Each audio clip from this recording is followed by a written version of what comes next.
we're going to draw the derivative of this. This equation looks like a cosine x plus 2. Now, all we do, we first look at this graph to find the first derivative, is to look where it has a slope of 0. So at 0, do you understand the slope is 0? So I'm going to put a dot at 0. This is my slope graph. Do you understand at pi, my slope is also 0? And at 2 pi, my slope is also 0. At these 3 points of the graph, your slope is 0. So you have 3 points of your graph. Now let's look at this point right here.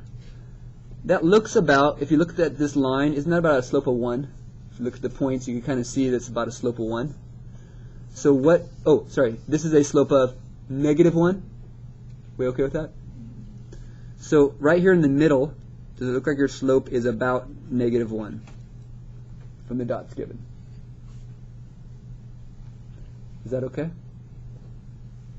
About. Over here, between these two dots, does it look like this is about a slope of +1? So right here in between, it looks like about a slope of +1. Now, by the way, if this is cosine x plus 2, wouldn't the derivative be negative sine x blank plus 0? Does that look like a sine graph? Negative? So can it kind of verify us? Yeah. So it should look something like this.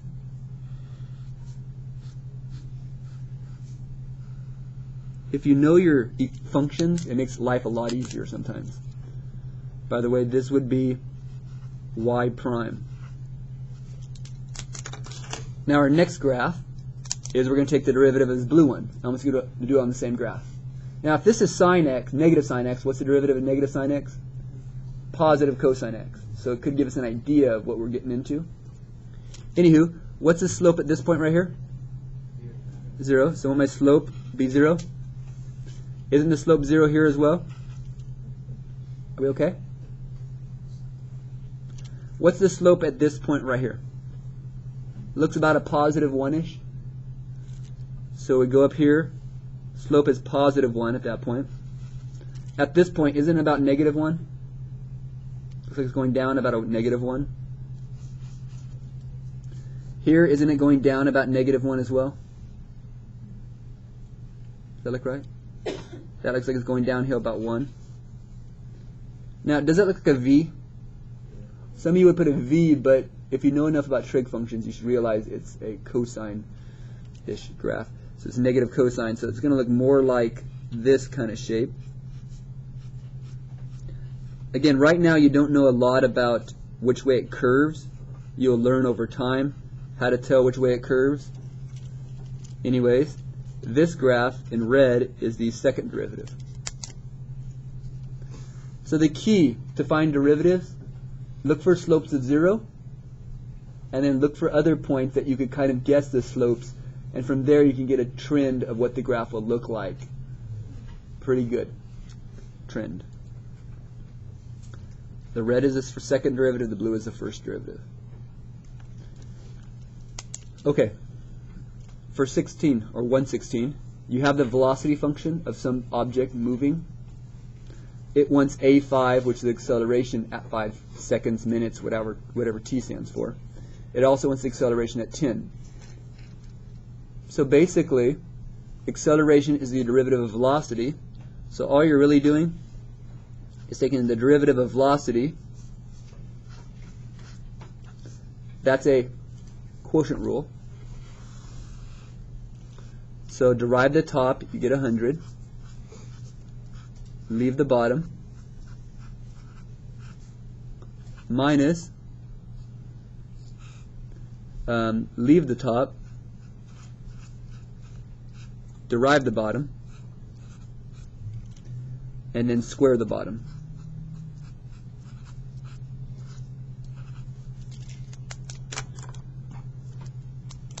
Now, do I have to simplify that? No, but am I plugging in more than one value? Yes, so could it be helpful to simplify it because I'm going to keep putting more than one value in? Now, could you also basically have done this on your calculator? Could you just find the inderive at 5, inderive at 10?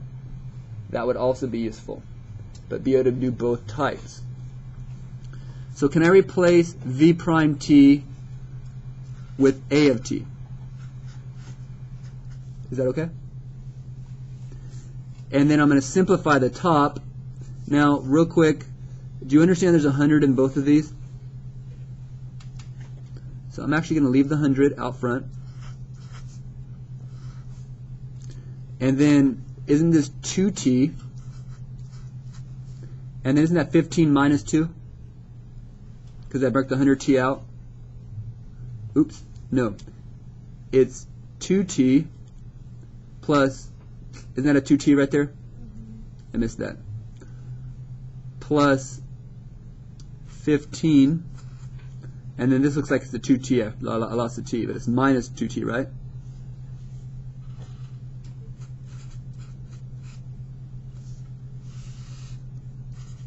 Kind of messed up.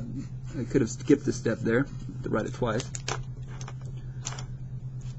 Do the t's disappear on top? It looks like it. So basically, let's do a of 5 is going to be 100, and on the top, don't these cancel? So I'm stupid, I just put times 15, we know what that's going to be. Over 2 times, don't we plug in 5 for t?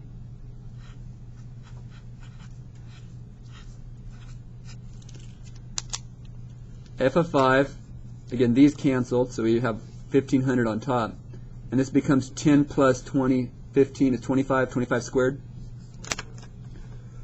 So it looks like we have 1500 divided by 25 squared is what? 25 squared is 625. And if you did that on your calculator, is it 2.4? Trust that's the answer. I don't know it. Are we okay with that? So the acceleration at 5 seconds or whatever is 2.4. That's how fast, that's the rate at which the velocity is changing. How is the velocity changing? Changing 2.4 something per time. We don't know the exactness. And if we want a of 10, same idea, except now I can combine those. I'm just going to simplify that. 1500 over 2 times 10 plus 15 squared. Looks like that's going to give us 1500 over 20 plus this is 35 squared. Anybody got 35 squared? Is it 1225? Is that right? 35 squared? And then if we divide that, what do you get? Could someone tell me that? 1.224. That's the acceleration at 10. That's the acceleration at 5. You could have done this all simply with your calculator by taking this equation, driving at 5, driving at 10 as well.